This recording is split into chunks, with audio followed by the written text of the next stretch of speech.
ಬೆಂಗಳೂರು ತೋಟದ ಬೆಳೆಗಾರರ ಸಹಕಾರಿ ಮಾರಾಟ ಮತ್ತು ಸಂಸ್ಕರಣಾ ಸಂಘದ ಆಪ್ಕಾಮ್ಸ್ ಮುಂದಿನ 5 ವರ್ಷಗಳ ಅವಧಿಗೆ ಬೆಂಗಳೂರು ದಕ್ಷಿಣ ಜಿಲ್ಲಾ ಕ್ಷೇತ್ರದಿಂದ ನಿರ್ದೇಶಕ ಸ್ಥಾನದ ಚುನಾವಣೆಗೆ ಕಾಂಗ್ರೆಸ್ ಬೆಂಬಲಿತ ಸದಸ್ಯರಾಗಿ 5 ಮಂದಿ ನಾಮಪತ್ರ ಸಲ್ಲಿಸಿದ್ರು. ಅದರಲ್ಲಿ 2 ಅಭ್ಯರ್ಥಿಗಳಿಗೆ ನಿವೃತ್ತಿ ಘೋಷಣೆ ಮಾಡುವ ಮೂಲಕ ಚುನಾವಣಾ ಕಣದಿಂದ ಹಿಂದೆ ಸರಿದಿದ್ದು 3 ಮಂದಿ ಕಾಂಗ್ರೆಸ್ ಬೆಂಬಲಿತ ಸದಸ್ಯರು ಮಾತ್ರ ಸ್ಪರ್ಧೆಯಲ್ಲಿದ್ದು, ಈ ಮೂವರಿಗೆ ಜಿಲ್ಲೆಯ ಮತದಾರ ಬಂಧುಗಳು ಮತ ಚಲಾಯಿಸುವಂತೆ ಶಾಸಕ ಸಿಪಿ ಯೋಗೇಶ್ವರ್ ತಿಳಿಸಿದ್ದಾರೆ.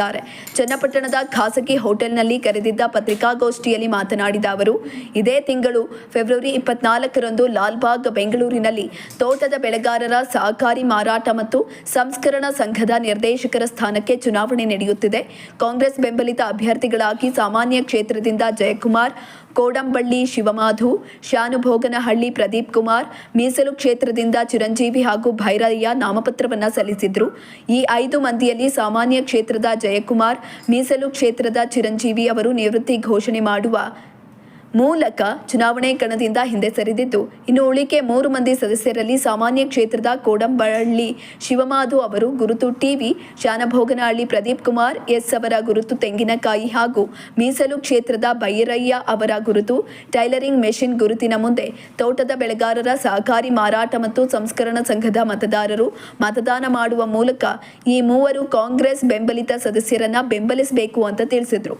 ಇದೇ ಸಂದರ್ಭದಲ್ಲಿ ಅಭ್ಯರ್ಥಿಗಳಾದ ಕೋಡಂಬಳ್ಳಿ ಶಿವಮಾಧು, ಶಾನುಭೋಗನಹಳ್ಳಿ ಪ್ರದೀಪ್ ಕುಮಾರ್, ಎಸ್ ಭೈರಯ್ಯ ಹಾಗೂ ಜಿಲ್ಲಾ ಕಾಂಗ್ರೆಸ್ ಸಮಿತಿ ಅಧ್ಯಕ್ಷ ಎಸ್ ಗಂಗಾಧರ್, ಕಾಂಗ್ರೆಸ್ ಮುಖಂಡರಾದ ರಾಂಪುರ ಮಲವೇಗೌಡ, ಬೋರ್ವೆಲ್ ರಂಗನಾಥ್, ಜಿಲ್ಲಾ ಯುವ ಕಾಂಗ್ರೆಸ್ ಅಧ್ಯಕ್ಷ ಚಂದ್ರಸಾಗರ್, ನಗರಸಭೆ ಅಧ್ಯಕ್ಷ ನಾಗೇಶ್, ಕೃಷ್ಣಾಪುರ ಕೆಂಪ ಮುಂತಾದವರು ಹಾಜರಿದ್ದರು. ಜಿಲ್ಲೆಗೆ ಒಟ್ಟು 3 ಸ್ಥಾನಗಳನ್ನು ಮೀಸಲಿಟ್ಟಿದ್ದಾರೆ. ಒಂದು ರಿಸರ್ವೇಷನ್, ಇಬ್ರು ಜನರಲ್ ಅಂತೇಳಿ ಸಾಮಾನ್ಯ. ಅದಕ್ಕೆ ನಮ್ಮ ಪಕ್ಷದಿಂದ ಜಯಕುಮಾರ್ ಭಾಳ ವರ್ಷಗಳಿಂದ ಸಕ್ರಿಯವಾಗಿ ಜಯಕುಮಾರ್ ಅವರು ಕಳೆದ 20-25 ವರ್ಷದಿಂದ ಆಪ್ಕಾಮ್ಸ್ಗೆ ನಿರಂತರ ಸಂಪರ್ಕ ಇಟ್ಕೊಂಡು ಕೆಲಸ ಮಾಡ್ಕೊಂಡು ಬರ್ತಾ ಇದ್ದಾರೆ. ಮತ್ತು ಇವತ್ತು ಜಯಕುಮಾರ್ ಅವರು ನಮ್ಮ ನಿರಂಜನ್, ಶಿವಮಾಧವ್ ಅವರು ಮತ್ತು ಪ್ರದೀಪ್ 4 ಜನ ನಮ್ಮಲ್ಲಿ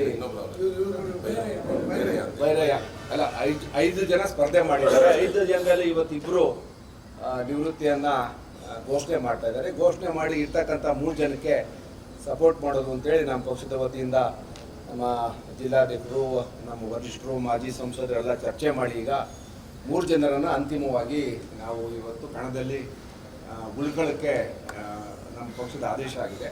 ಹಾಗಾಗಿ ಜಯಕುಮಾರ್ ಅವರು ಮತ್ತು ಚಿರಂಜೀವಿ ಇಬ್ಬರೂ ಕೂಡ ನಿವೃತ್ತಿ ಘೋಷಣೆ ಮಾಡ್ಕೋತಾರೆ. ನಮ್ಮ ಜಯಕುಮಾರ್ ಅವರು ಆಪ್ಕಾಮ್ಸಲ್ಲಿ ಸೇವೆ ಮಾಡಿ ಭಾಳ ಅನುಭವ ಇರೋದ್ರಿಂದ ಅವರು ನಾಲ್ಕು ಮಾತಾಡ್ತಾರೆ. ಹೈಕಮಾಂಡ್ ಕರೆದು ಬೇಡ, ನಮ್ಮ ಚನ್ನಪಟ್ಟಣದಲ್ಲಿರೋ ಹುಡುಗರು ಆಸೆ ಪಡ್ತಾ ಇದ್ದಾರೆ, ನೀವು 20 ವರ್ಷದಿಂದ ನೀವು ಅಲ್ಲಿ ಸೇವೆ ಸಲ್ಲಿಸಿದ್ದೀರಾ, ಮುಂದೆ ನಿಮಗೆ ಸರ್ಕಾರ ಯಾವುದೋ ಒಂದು ಒಳ್ಳೆ ಸ್ಥಾನ ಕೊಡ್ತಾರೆ, ನಿಮಗೆ ಸಾಕು ಈ ಆಪ್ಕಾಮ್ಸಲ್ಲಿ ನಿಮ್ಮ ಸೇವೆ ನಿರಂತರವಾಗಿ ನೀವು ಬೇರೆ ರೀತಿಯಲ್ಲಿ ಮಾಡಿ ಅಂತ ಹೇಳಿದಾಗ, ನಾನು ನಮ್ಮ ಪಕ್ಷಕ್ಕಿಂತ ದೊಡ್ಡವನಲ್ಲ, ನಾನಾದರೆ ಬೇರೆ ಅಲ್ಲ, ನನ್ನ ಚನ್ನಪಟ್ಟಣ ಬೇರೆ ಅಲ್ಲ, ರಾಮನಗರ ಬೇರೆ ಅಲ್ಲ, ಒಟ್ಟಿನಲ್ಲಿ ನನ್ನ ರಾಮನಗರ ಜಿಲ್ಲೆಯಲ್ಲಿ ಯಾರಾದರೂ ಆಗಲಿ ನನಗೆ ತುಂಬ ಸಂತೋಷ ಅಂತ ಹೇಳಿ ನನ್ನ ಈ ಸ್ಥಾನದಿಂದ ಇದು 2 ದಿವಸ ಮುಂಚೆ ಆಗಿದ್ರೆ ಇನ್ನೂ ಚೆನ್ನಾಗಿರ್ತಾ ಇತ್ತು. ಆದರೆ ನಾಮಿನೇಷನ್ ಮಾಡಿಬಿಟ್ಟು ಚಿಹ್ನೆ ಬಂದ್ಬಿಟ್ಟಿದೆ, ನಂದು ಆಟೋ ರಿಕ್ಷಾ ಚಿಹ್ನೆ.